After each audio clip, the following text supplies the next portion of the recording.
o Japão mostra para o Brasil como é que se faz. Hoje o Japão conseguiu uma negociação que é uma vitória para o Japão, um acordo que foi muito importante, né? Que agora a tarifa vai ser recíproca entre os dois países de 15%.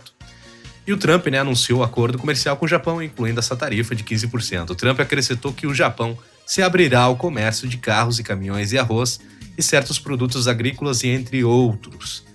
E tudo que a gente vai ver hoje, a gente vai ver como o Japão, né, no caso, ele estava sendo taxado pelo Trump, acho que era 25% a taxa, e isso ia prejudicar muito a economia do Japão e também, claro, alguns estados dos Estados Unidos, como acho que é a Iowa, se eu não me engano, que eu posso estar enganado, né, mas eu sei que tem um estado lá que exporta muito para o Japão, também seria afetado, né, com essa questão do tarifaço. E o Japão, né, ensinou como é que se faz a negociação democrática realmente com outro país, que a gente vai ver aqui no vídeo de hoje. Então, se você não é inscrito, inscreva-se, ative o sininho, deixe seu like, seus comentários, e vamos começar aqui o vídeo de Liberdade em Pauta. Meu nome é Lucas e vamos nessa!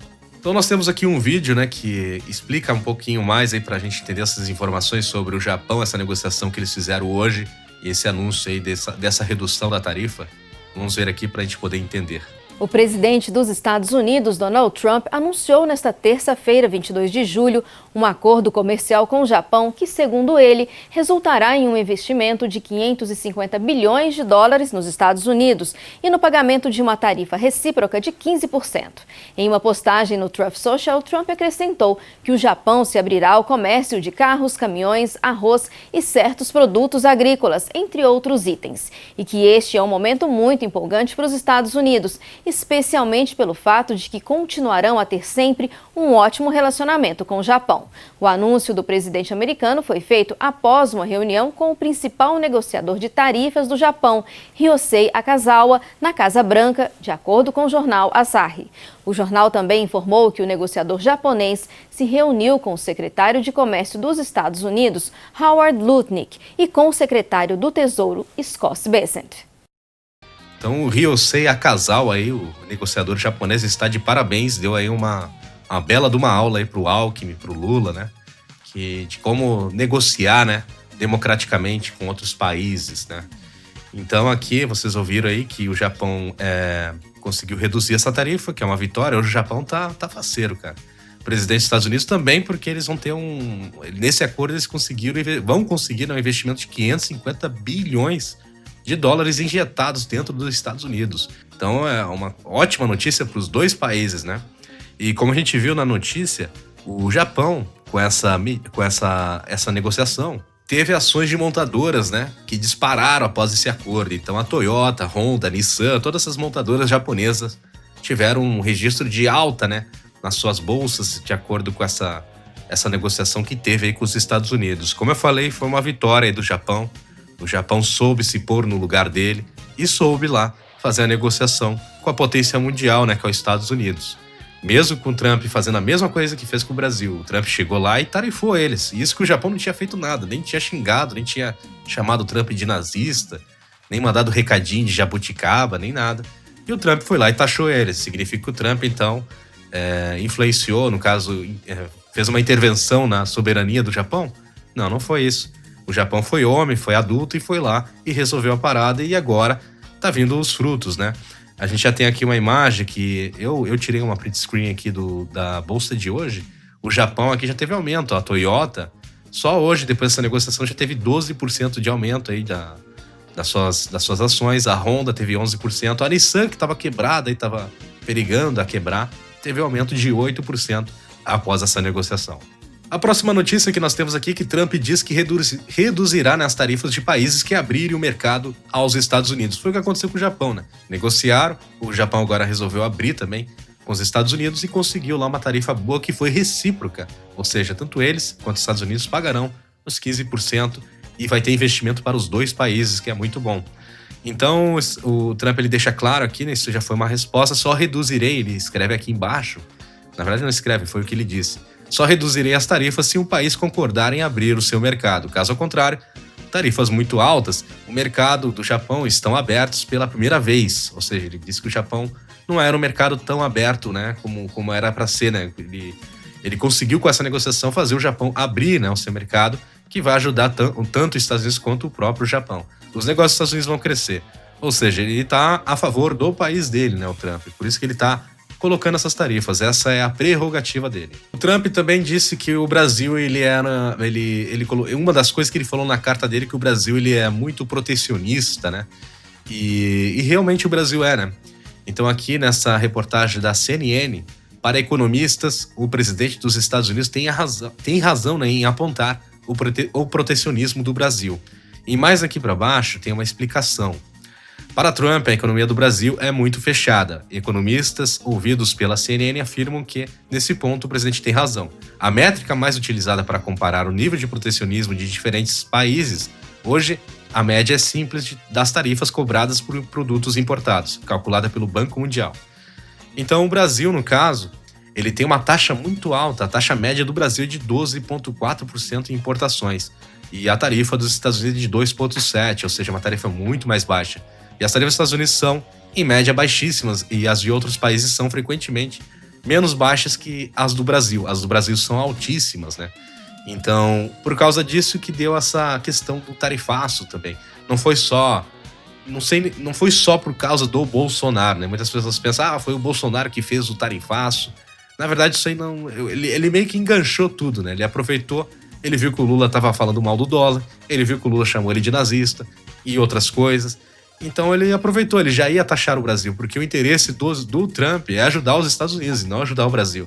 E como ele sabe que o Bolsonaro é de direita e seria o opositor do atual governo, que chamou ele de nazista e que também ameaçou, ofendeu, né, o dólar, ele resolveu dar uma tarifa de 50% de forma simbólica mesmo no Brasil para mostrar quem é que manda na parada, né? Daí aconteceu tudo e aí o Lula se aproveitou desse momento para dizer que o Brasil é soberano.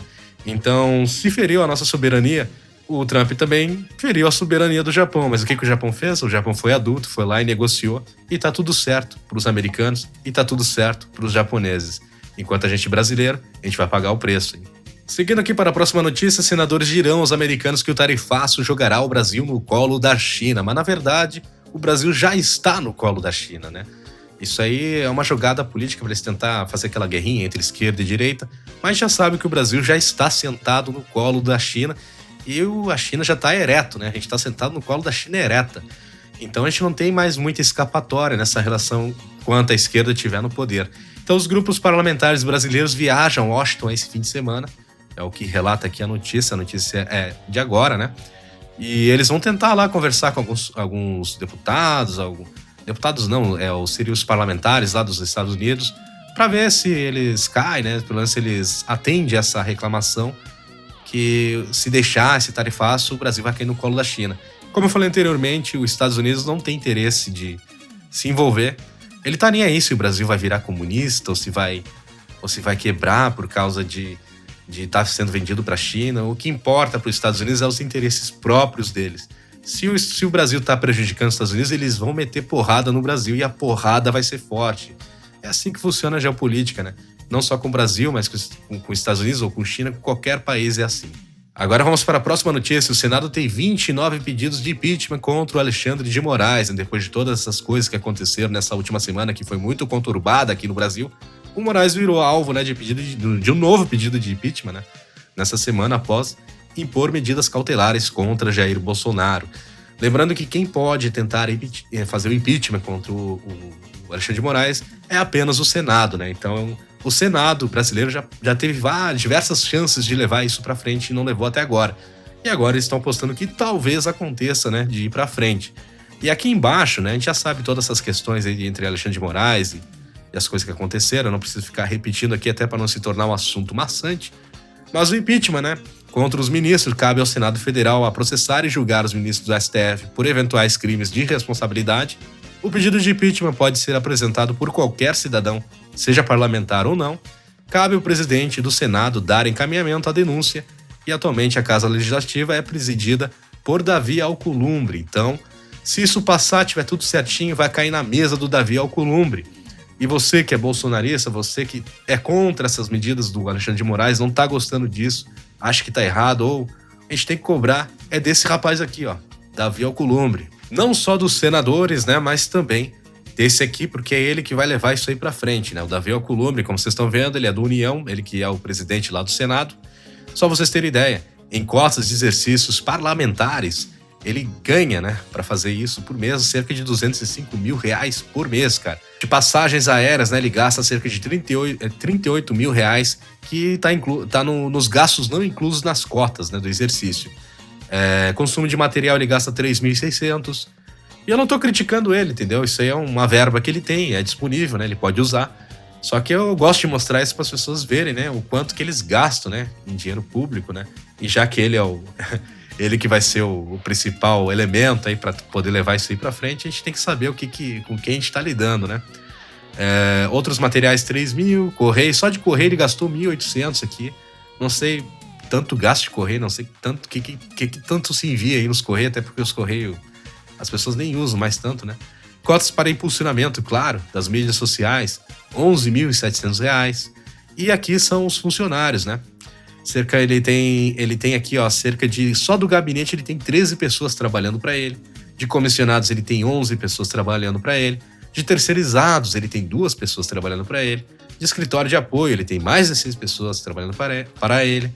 E mais comissionados, mais de 6 pessoas trabalhando para ele. Então vocês estão vendo o tanto de pessoa que trabalha para uma pessoa só e o tanto de gasto que isso envolve.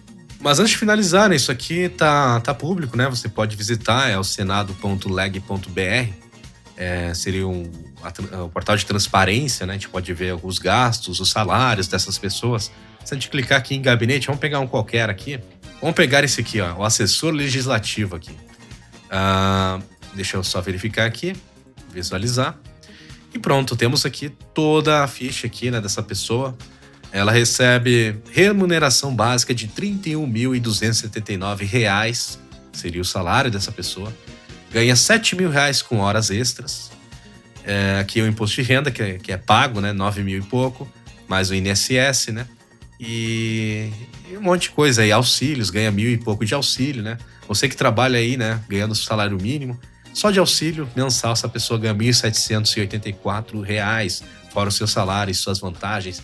E eu não tô falando pra você ficar puto com essa pessoa, ou com as pessoas que trabalham ali. As pessoas estão trabalhando porque foram contratadas, né? Elas estão ali fazer o quê, né? O Brasil é essa mamata aí, né?